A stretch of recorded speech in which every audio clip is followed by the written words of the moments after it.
The snap elections announced in the United Kingdom by Prime Minister Rishi Sunak are being held on Thursday. The Sunak-led Conservatives are facing their toughest challenge in more than a decade, with their approval ratings plummeting and pollsters projecting a landslide victory for the Labour Party.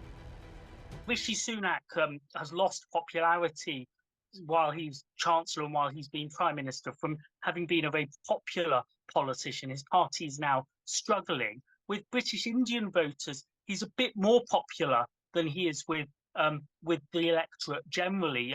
Over a third are favourable to him, but a majority are still unfavourable. A host of factors are at play, with the increase in the cost of living being the biggest issue facing Sunak's government.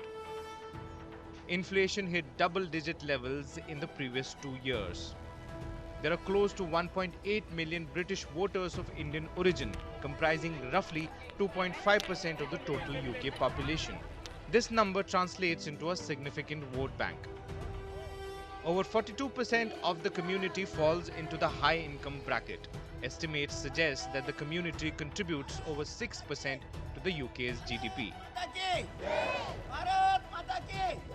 I think for British Indian voters in particular, this election is a similar election to the rest of the electorate. They've been given a chance to choose to keep or remove the government. And after 14 years of Conservative government, the mood is much more for change than for maintaining it. That also means, I think, that the historic fact of having a British Indian Prime Minister will almost certainly come to an end on Friday.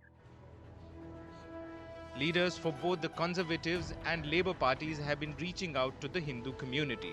Labour Party leader and Prime Minister-hopeful Keir Starmer, in an effort to connect with Hindu voters, visited the Swaminarayan Temple in Kingsbury, pledging to build a strategic partnership in India. Meanwhile, Sunak visited the BAPS Shri Swaminarayan Mandir in Neasden and vowed to make the community proud. These visits and statements reflect the growing strength of the British Indian electorate in the UK's political sphere.